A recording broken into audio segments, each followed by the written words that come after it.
Have you ever just looked up at the stars or at a tiny insect and wondered if the universe is trying to tell you something? Well, today we're going to dive into a really fascinating perspective from the Risale Nur, which sees the cosmos not as just random stuff happening, but as a deep, personal message. So let's explore what that message might actually be. So the whole thing kicks off with this brilliant parable. You've got two people, right? They're on the exact same journey, in the exact same world, but their experiences are polar opposites. For one person, life is just misery and chaos, but for the other, it's this amazing, orderly celebration. The only thing that's different isn't the world itself, it's the way they see it. Now, the first traveler, this person is looking through a really pessimistic lens. To them, the world is basically a house of mourning. Every living thing seems like a weeping orphan, and death isn't some transition, it's just a terrifying final end. It's this dark vision of a universe that has no ruler, that's just spiraling into nothingness. But then you have the second traveler, and wow, what a difference. This person sees a perfectly ordered kingdom, a world that is absolutely brimming with purpose. In this reality, every single being is joyfully doing its job, fulfilling its duty, and death? It's not the end. It's more like an honorable discharge, a move to another, more permanent place. It's a world of celebration, not sorrow. So, what's the deal? How can two people have such profoundly different experiences of the exact same reality? Well, the source suggests the answer isn't about changing the world, but about changing how we interpret it. It all boils down to learning how to read the universe. Okay, so if we're supposed to read the universe, what does that actually mean?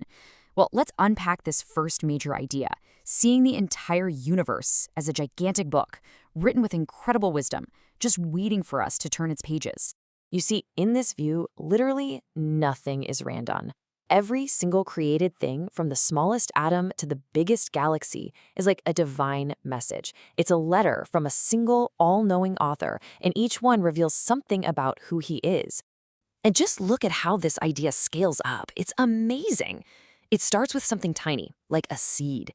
Think of that as a single dot that holds the entire blueprint for a tree. Then that tree grows, becoming an eloquent word. The whole earth, with all its life, becomes a single page, just filled with countless words like that tree. And the entire cosmos? Well, that's the complete magnificent book. So the whole point here is unity. You know how a book's style, its voice, points to one author? Well, the source suggests that the incredible order you find everywhere, from a tiny seed to the vastness of space, it all points to a single creator. It's like finding the same signature on every single page. But this book isn't just something we read. We actually live inside of it. And this brings us to the second huge metaphor, the world as a magnificent palace, a palace that was built for us to live in and explore. I mean, just picture this. This isn't some cold, empty space. It's an intentionally designed royal residence. The sun and the moon are its lamps. The stars are like shimmering candles. The earth is a fully furnished banquet hall, and the seasons just keep bringing out new and amazing wonders. And all the plants and animals, they're like servants, bringing us exactly what we need to eat and live. And of course, a palace this incredible, this well-run, it implies there's a ruler, right? So it leads to the big question. Who is the king responsible for all of this magnificence and this unbelievable hospitality? The source describes this king as someone with immense power, wisdom, and just boundless mercy.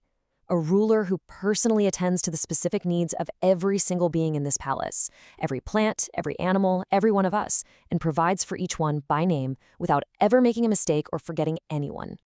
Okay, so we've got this incredible book to read and this magnificent palace to live in, but how are we supposed to really understand the author's message or the king's wishes?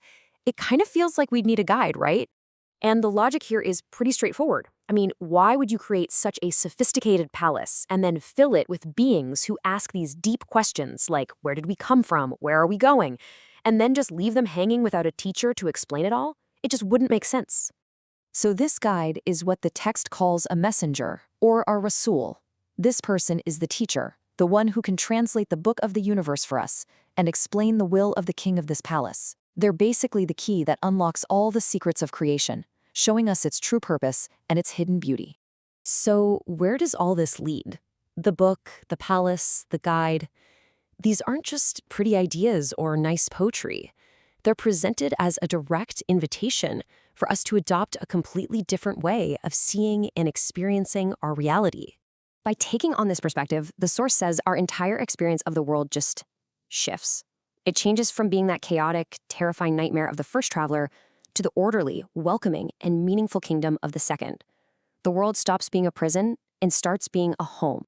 Ultimately, it argues that our core belief system is like a seed, and our entire reality grows from it. A seed of faith, it says, contains the spiritual potential for paradise itself, and it leads to peace. But a seed of disbelief, that holds the potential for a spiritual hell, leading to constant anxiety and torment. So we end with this really powerful idea that the universe isn't just a random collection of matter, but a deeply personal and meaningful message written specifically for you. The only question left is, if you choose to read that message, what is it trying to say?